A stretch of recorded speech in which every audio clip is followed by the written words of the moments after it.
process nung results kasi kung hindi, yung pinapadala sa inyo may mga nadodoble na boto. At yung po ay natural talaga kasi nga po pinaprocess. So kinakailangan Hindi natural yun. Sa perspektiba ng isang ordinaryong Pilipino, hindi natural yun.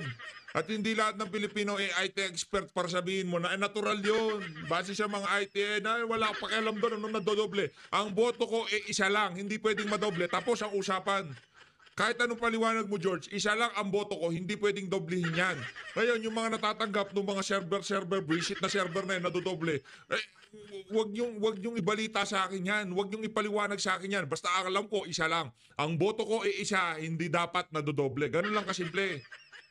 Lang yan. meron kayong program na maglilinis para hindi nadodoble. And therefore, meron pong mga ilang media entities. In the first place, from precinct level, precinct papunta sa municipal, doon pa lang, dapat wala nang doblihan eh. Di ba, isang beses lang. Kada isang makina, okay, nag-send, receive. Tapos na. Putol na dapat ang connection doon pa lang. Makina, papunta municipal, send.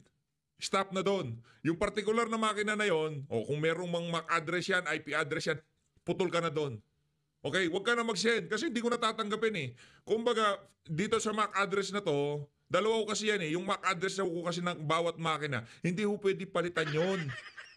Kumbaga, bawat antena, bawat router, bawat cellphone, lahat yan, merong yung IP address, ang tawag ko doon, dynamic, pabago-bago. Pagka na-connect ka dito sa isa na to, magbabago yan. Hindi dapat maintindihan yon. Yun, static yun. Pagka sinabing itong 192.164.00, hindi pwedeng mabago yan. Okay? Lahat ng makina merong designated IP address. For example lang, hindi ganito nangyayari. Hindi ganito talaga. Hindi ganito yung sistema. Pero yung logic, yung logic ng pag-send at pag-receive ng data, machine A, itong IP address na to, itong particular na MAC address, gamitin natin yung MAC address, nakarehistro doon sa municipal. Itong MAC address na to, pagka sinend niya ang data, pagka nag-send na yan, hindi na pwedeng mag-receive dyan sa particular na MAC address na yan. Paano magkakadoble-doble? From municipal, pupunta tayo sa provincial. Lahat ng munisipyo may designated MAC address doon sa provincial. Lahat ng itong particular na MAC address na to, pag nag-send ito sa munisipyo na ganito, na-receive ni provincial, hindi na dapat mag-receive ng panibagong bilang ito o election return dito sa particular na munisipalidad na to kasi stop na siya, nakat na siya, na-receive niya. Punta tayo sa municipal papunta sa national. Lahat ng national, lahat ng municipal, lahat ng provincial, ay yung provincial, meron kanya-kanyang makina na magsisend sa national. At yun, from national, yun ang sisend ng national kung sino-sino mga... Di ba nakita nyo yung kabalbalan na sinasabi ni George Garcia? Paano magkakadoble-doble? Hindi nyo ba sinulusyonan na dapat dito sa probinsya, dito sa particular na probinsya na to, isang beses lang na pwedeng mag-send ng datos? Kasi simple lang bakit kailangan na maya-maya magsisend na naman ng Pampanga, maya-maya magsisend ng Bulacan. Bakit hindi mo na ipunin dyan sa provincial? Dito muna sa municipal. Lahat bago mag-send tayo sa provincial, lahat dapat na municipal na send na yan. Isang bagsakan ito kasi yung pagsisend na ito, pagkatapos na send, stop na. Kasi magkakaroon tayo ng duda. Dito sa probinsya, dito sa mga barangay, yan. Barangay ganito, meron pang kulang, tawagan niyo yan. Bakit hindi pa siya nagsisend dito? Sabay-sabay ang pagsisend natin sa provincial. Dito sa particular na municipal na to, magsisend tayo, tapos na ba lahat ng barangay, may cut-off tayo pagka hindi pa na-send dito yan, hindi na nagtatanggapin yan. Send sa provincial, from provincial, national, pinapahirapan nyo Anong doble-doble doon? Anak ng toko Yan ang problema nating George. Ang tagal nyo nang inaayos ang sistema, hindi nyo maayos kasi kailanman hindi nyo maiaayos yan. Not in a million years, ika nga ni Bangag, hindi nyo maiaayos yung automated election. Maniwala ho kayo mga kababayan, hindi maisasaayos yung automated election na yan. Isa yan sa napakalaking scam na nangyayari dito sa bansa na to. Yung automated election na yan. Diba? Kayo ho, pero tayo dito, kahit bumoto pa tayo ng sandamukal na pagboto dyan sa automated na yan, wala tayong tiwala, pero wala tayong choice. May choice ba tayo? Wala tayong choice. Pagka botohan, punta ka sa presinto, shade ka doon, para kang tanga, ipapasok mo sa makina, hindi mo naman alam kung mabibilang o ano, di ba? Sumunod. Meron po kasing wala silang program na ganon. And therefore, kung hindi tayo nagkakamali, nung alas 2 ng madaling araw, yung certain media entities, Sige, sila ang nag-adjust kasi na-realize nila na yun nga, hindi... Again, hindi ako IT expert dito o kung ano pa man.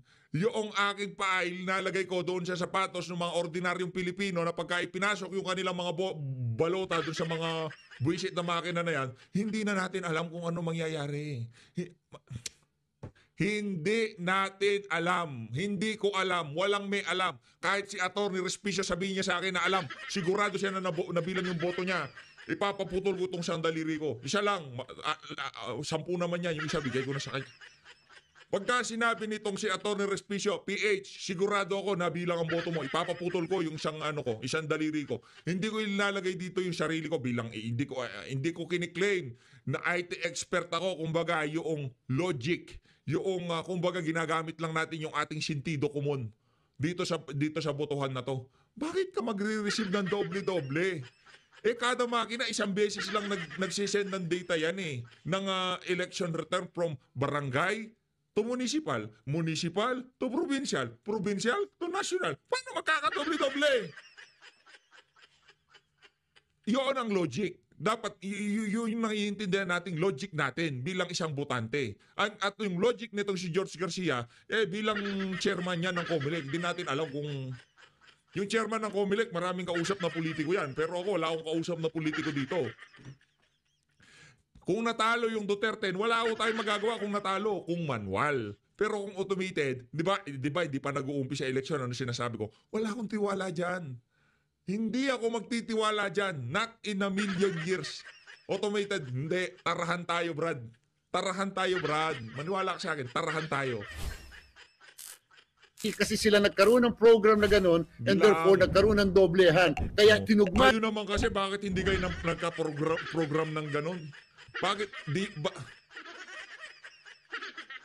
nila, tinanggal nila yung mismo mga doblehan na yon at natugma ngayon doon sa isang media entity naman na medyo mabagal ang paglalabas niya kasi pinaprocess pa niya yung data na pumapasok sa kanya. Kaya po nagkaroon nung sinasabi akala vote shading. Wala pong vote shading nangyari. Ang pinakabasihan niyo po yung COMELEC website dahil doon po walang dagdag, walang nadoble, eksakto ang lahat po na mga Brad, stop it. Ang basihan namin, yung mga bumoto na puro falsifikado, yung mga ilinalabas na resulta ng mga makina nyo.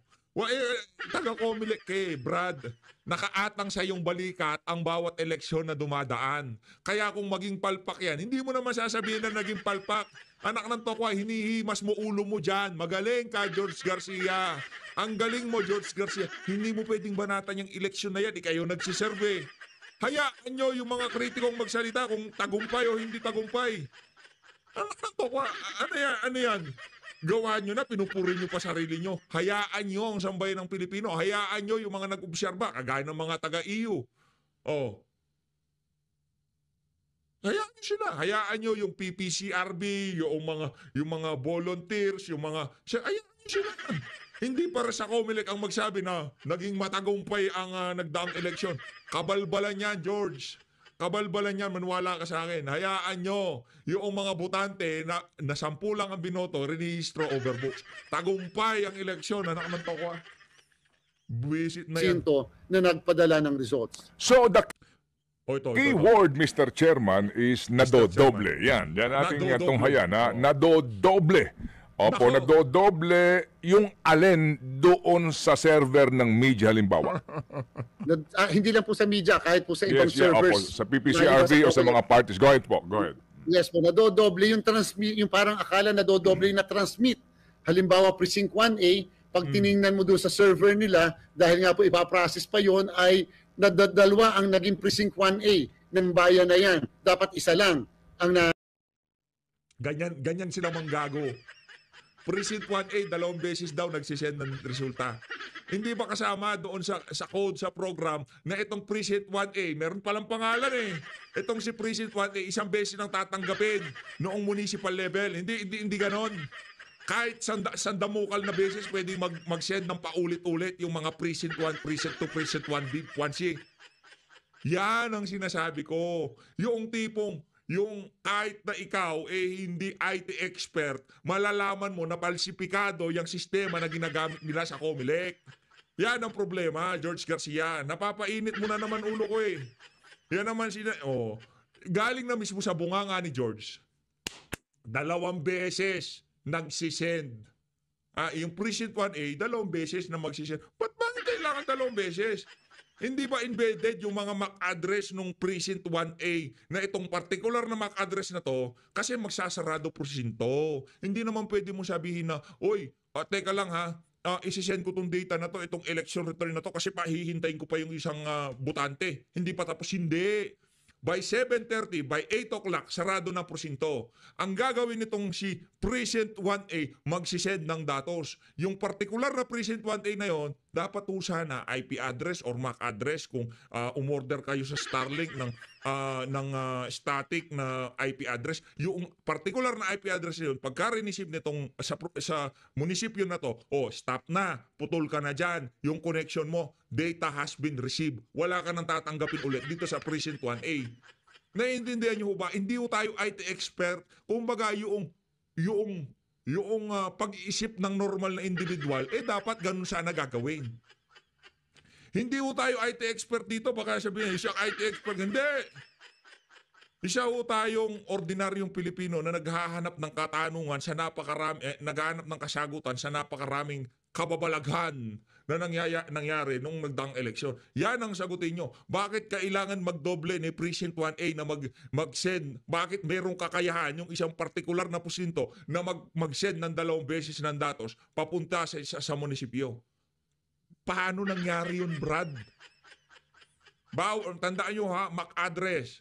Bawat cellphone, bawat computer, kung ano man yan na kumukonek sa internet, meron hong specific na MAC address yan. At yung MAC address yun, walang kahalintulad yun. Special ho yun, designated lang ho yun, doon sa particular na device na yun.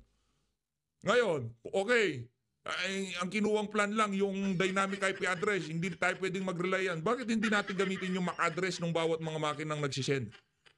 Hindi sa kamahal-mahal na ginawa na inarkila nating sistema, yung pagre-rehistro lang ng particular na makina na to na 1 beses lang tatanggapin, pagkatapos nun putol na. Hindi ginawa, hindi ipinasok diyan sa mga code na yan. George! Sino ang ano ang dahilan kung bakit nadodoble, Chairman, yung transmission? Yan. Nako. Ayan po, yun nga po yung aking didiscuss. Maraming salamat, Sir Ted. Discuss mo, Brad. Ang pagpapadala po kasi ay naka-package, every 15 minutes para nga po napaprocess yung kanilang data. So sa 15 minutes na ito, Sir Ted, halimbawa, ang ipinadala sa kanilang na results ay 10 election return, 10 presinto, Sir Ted. Yung susunod na, at pagkatapos yung susunod na 15 minutes, dahil na-process na nila yung first 10, ay magpapadala halimbawa, Sir Ted, ng 10 muli. Pag nagpadala ng 10 muli, Sir Ted, kasama sa ipapadala po, kasi nga po nasa program, yung naunang 10. Okay. Anak ng tawa programa yan. Hindi man lamang ang mahal ng ating inarkila dyan. Bakit redundant? Pagka sinend na, dapat hindi na isisend ulit. Yan, gamitin na natin yung logic nyo. Nag-send ng 10. Ngayon magsisend ng 15. Yung 10 kasama pa. Galing ng mga IT nyo. Pambira pagka nga naman tinamaan ka ng mga bangag. So naging 20 ang naipadala. Samantalang dapat 10 na lang ang naandun kasi nga po Anak ng tokwa. Nag-withdraw ka sa bangko. Ganito. O parang sa ATM mo na lang, nag-withdraw ka na 10 piso. Dahil hindi pa pumasok sa server, mag-withdraw ka ulit ng 20 pesos, kahit 10 piso lang, 20 pesos ang pera mo. Ngayon, nag-withdraw ka ng 5 piso. Ano yan? Digital yan ha? Automatic yan dapat. Dapat makakaltas na yung mga isinend, hindi na isisend ulit. Ganito ang nangyari. Nag-withdraw ka sa ATM. Okay, ATM, nag-withdraw ka. O 20 pesos ang pera mo. O ilinagay mo yung 10. Yari lamang na hindi pa pumapasok doon sa pinaka-server. Mag-withdraw ka ulit ng 20, papasok ulit. Anak ng tokwa. Ang labo niya na para yung ating ginawang example. Pero malabo ho talaga. Bakit kanyo? Nag-send ka na, nag-send ka na ng 10, tapos mag-send ka ng 20, kasama pa rin na 10. Labo, George, ha? Ipadala na nung una. And therefore, dapat yung program na meron, yung mismo mga entities, dapat meron silang paraan to remove the 10 doon sa 20 na ipadala ng pangalawa sapagkat na naisama na yung 10 yon doon sa una pa man. Dali mo na. Kaya- Bullshit na yan. Na-send na, ba't isi-send pa ulit? Opo. Stop mo na, Chairman. Stop, ha? Para Stop mas muna, maliwanag stop. po ito. Okay. Kaninyo, every 15 minutes, ano, ang ginawa nyo halimbawa, 10 election returns ang ita-transmit, no? Nito pong Diyos. presintong ito doon na sa mga servers. 10. And then after 15 minutes, pag nag-transmit sila, 20 ang tinransmit, nasama na yung unang 10. Yun ho ba yun? Yun po, naisama Okay, muli sige, yung opo. unang 10. Okay. Ito po yung halimbawa, pero hindi nangyayari ito sa lahat ng presinto. May mga ganun po na nagdodoble. Sino ang responsable doon sa dobling transmitter na yun? Sa pag-encode ba yun noong teacher? Paano po? Hindi po. Sapagkat Sir Ted, ang reason kung bakit naka every 15 minutes at naka-bundle yung pagpapadala ay sapagkat para hindi nabubulunan yung mismong mga 2025 tayo. Let's say, megabyte lang ho yung pinapakain na yan dyan sa server.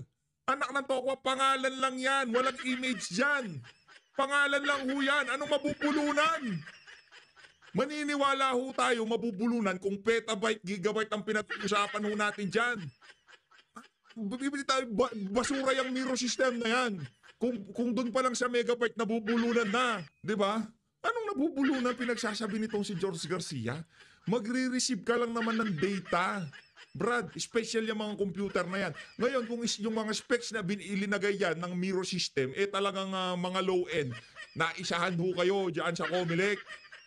Hindi natin narinig yung mga excuses na yan dyan sa nagdaang presidential election ng Amerika na nagka-issue dahil nabulunan yung mga Only in the Philippines sa pamumuno ni George Garcia. servers. Kasi pag Natatanggap. nabulunan, hindi sila tatanggap. Okay. And therefore, meron po talaga, at ayan po alam ng mga IT ng lahat ng mga Hindi, walang may alam yan. Kayo lang sa Comelec, anong mga entities. maging yung si Win Gatchalian, nalilito na nung mga panahon ng eleksyon. Kasi walang mga pumapasok na boto, nasa almost 80%, 90%, di ba? Na nakatanggap, na naka-bundle na ganon, para pag pinadala, hindi po mabigat. opo, hindi, And opo. so, ang susi talaga dyan, sir, Anak ng tawa. Para hindi mabigat. Gaano ba naman ho kabigat yung wala hong video na ina-upload dito. Walang picture na ina-upload dito. Walang mabibigat na file ang ina-upload dito. Mga kababayan, pangalan at numero lang ho ang isinisend. Wala hong doon ba siya sinyeg yung balota? May larawan ba nilang bino doon? Wala ho. Ang isinisend lang ho ng mga makina na yan, pangalan at numero at bilang ng mga kandidato. Walang video. Para wag mo kami paandaran na mabigat, mabubulunan. Ako nabubulunan sa mga explanation mo eh. dapat nakapagawa, katulad na napag-usapan po yun na napakatagal, nakapagawa ng programa na kung saan yung programang yon ay naglilinis automatically nung mga nadoble. Naiintindihan ko yan. Naiintindihan ko yung sinasabi nito si George Garcia. Naiintindihan ko yan. Ang tagal na pala niyan, alam nyo nang magiging issue yan. Bakit hindi nyo rin solba? Unang tanong sa Comelec. Ngayon, doon pala sa issue na magkakadoble-doble, dapat doon pa lang sa precinct level, isinulusyonan nyo na yan. Na paano natin magagawa na hindi magkakadoble-doble? Kaso hindi nga pwedeng solusyonan kasi kailangan paunti-unti para yung mangyayaring dayaan, paunti-unti din. Yun ho yung mga kababayan. Pero huwag yung sasabihin, alam ng mga IT expert yan. Pagka binanggit yung salitang IT expert, diba? George, night ka na. Pagka night ka na, alis ka na. Papakinggan ko na itong mga magigiting kong mga senador. Again, para dito kay Atty. Vic, kay Pastor Kibuloy, kay Atty. Jimmy Inlo, Jimmy Bondoc, dito kay Senator, dito kay Philip Salvador. Ito lang, kung natalo tayo sa manual counting, malugod kong ibabalita sa inyo na natalo kayo. Kasi hanggang ngayon, hindi natin matanggap na iboboto mo si Bato, pero hindi ko na nga isasama dito. Yaang si Mr. Malasakit. Bibigay ko na sa kanya. Meron na siyang sarili niyang voters base. Yung mga taga-suporta ni Tatay Digong natulungan ng Malasakit Center. Sa kanya na yon. Pero pagka binoto mo si Bato, ito sigurado ko. Pagka binoto mo si Bato at sinusugan mo ng Marcoleta, malaki ang chance na iboboto mo si Jimmy Bondoc, Pastor Kibuloy, at itong si Senator Christopher Bongo. 'Di ba? Kasi sa lahat ng pagsasalita ay itong si Atty. Vic Rodriguez. Kasi sa lahat ng pagsasalita nitong si Bato de la Rosa, isa lang ang sinasabi. At isa lang ang naririnig natin sa social media. Duterte, sure win na yan. Kaya hindi mo natin maintindihan yung mga explanation nito si George Garcia. Medyo mabaho itong video natin, pero konting tiis na lang at talagang maririnig niya ang pagsasalita ng mga iniidolo natin. Clearly pointed out by Attorney Torion, I am here as an adopted candidate of PDP and to lend my full support sa gagawing hakbang ng PDP na nag-adapt sa akin. And at the same time, I am here for the simple reason that I cannot be oblivious to the observation, the call and the plea of not just who voted for me, but for the many other voters na nakita itong napakaraming irregularity, anomalies ng nasaksihan nating lahat nitong nagdaang halalan. And yung ating mismong Commission on Elections should also be not oblivious to the observations of not just one party, not just one or two candidates, but rather the observation prevailing as even up to this very moment ng maraming mamamayang Pilipino. And we are tired of every election pagkatapos na lamang ay laging kini-question yung integridad at kredibilidad ng naturang halalan. So it's time, and I ask the newly elected legislators of both houses, sa Senado at sa Kongreso, na amindahan na natin itong automated election system law sapagkat ang sinasabi naman talaga ng ating saligang batas, secrecy in voting pero full transparency pagdating sa counting. At marami naman na tinulungan ang ating butihing Vice President Inday Sara Duterte na nagwagi. Marami naman na inendorso si Pangulong Duterte na nagwagi. Tingnan naman natin kung sila'y how will they respond into the call of the many people. Balik na tayo sa manual counting sa precinct level at ang automated na lamang ay yung transmission ng resulta pagkatapos bilangin ng mano-mano sa precinct level. After all, yung automated election law, kaya naman ito ipinatupad at naipasa upang iwasan yung naging masaklap na eksperyensa nating mga Pilipino nung 70s and 80s, even up to the early 90s, yung ballot box snatching, yung ballot box stealing at yung mga violence at the precinct level counting dahil nabilangan ng tama yung boto sa presinto, subalit nawawala yung ballot box. And to address that anomaly experience in the past, balik sana tayo sa manual counting sa precinct level at ang transmission na lamang ang automated.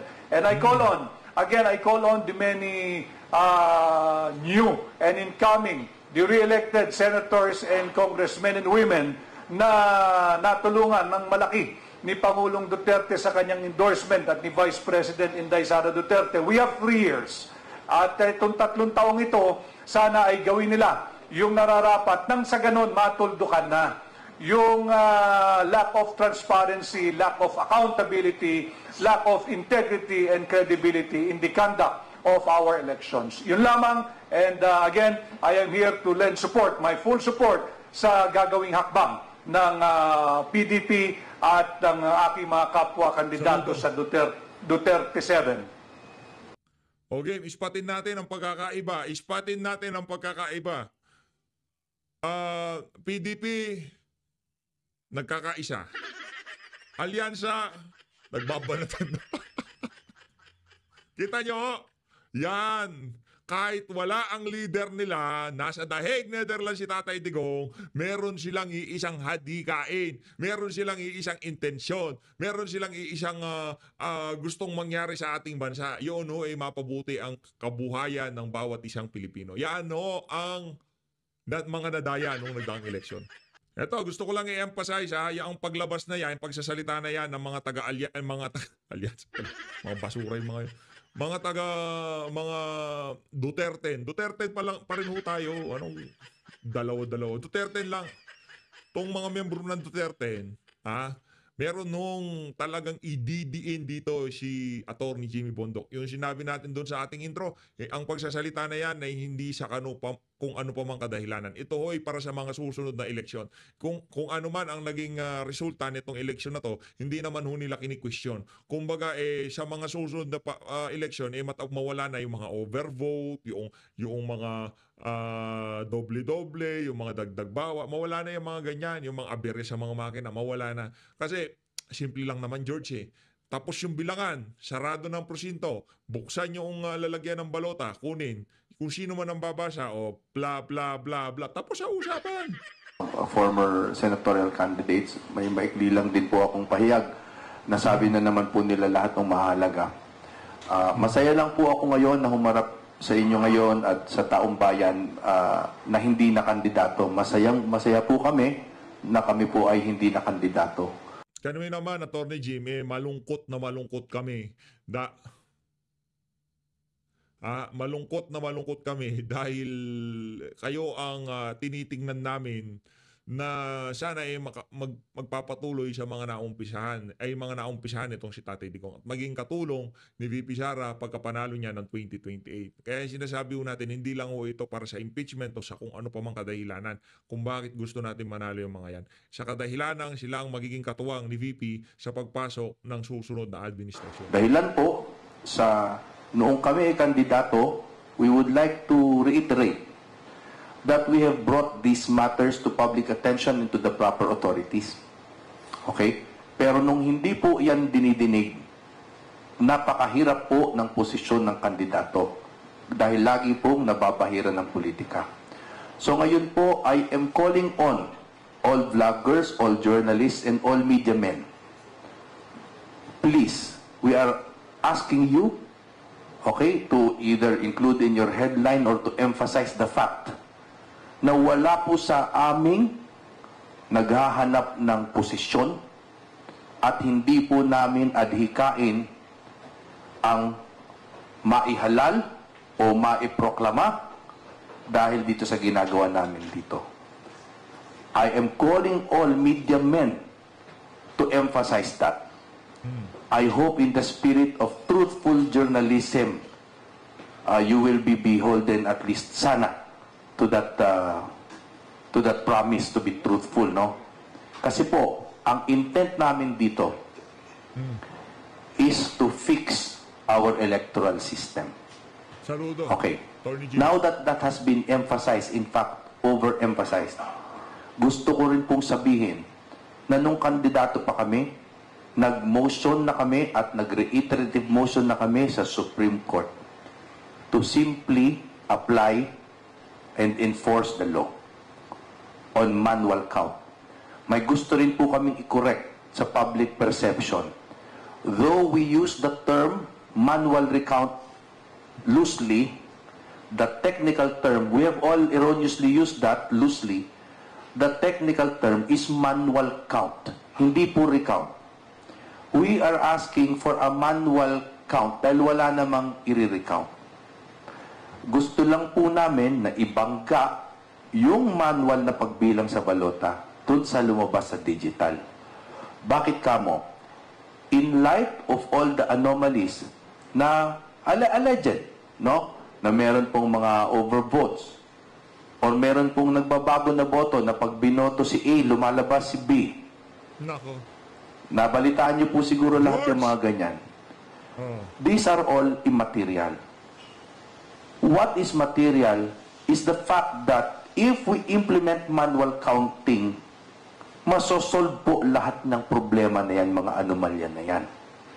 Now, as to the past replies of the relevant authorities na kailangan daw nila, ano yun partner, kailangan daw nila ng batas pa para mag-implement ng manual count, we vehemently object to that reply.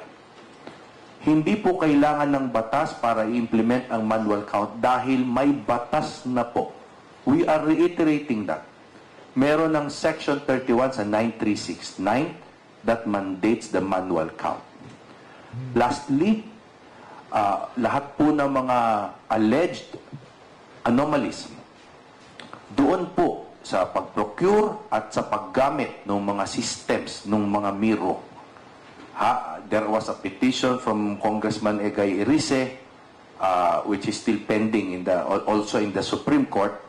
No? Gusto lang namin na sabihin sa inyo that there is a possibility that I personally might even intervene in that petition. Dahil po, it is a matter of public knowledge that there were irregularities in the procurement and they remain unanswered. There are irregularities in the lack of the international certification as prescribed by law, and there was a lack of evidence that the system used had been used in prior elections. Lahat po nito ay matter of record. Wala po kaming ginagawa dito na opinion lamang naming apat na abogado. Di ako kagaya, puro opinion lang to, huwag niyong paniwalaan. Lahat na sinabi ko, huwag niyong paniwalaan ha. Opinion lang yon, joke lang, joke, opinion lang pala. So what we are humbly asking or seeking are for the proper authorities to address these questions which we have respectfully and procedurally, tama naman ang ginawa namin, no, brought to the attention of the proper authorities. Yun lamang po. I ask all media men to emphasize, because we know we are not oblivious, no, to the fact that this will be used against us. Correct. PR machineries will expectedly use this and make us seem like we are after power or position. We are stating on the record, for the record, hindi po kami naghahanap ng posisyon. Palakpakan natin ang ating mga magigiting na kandidato.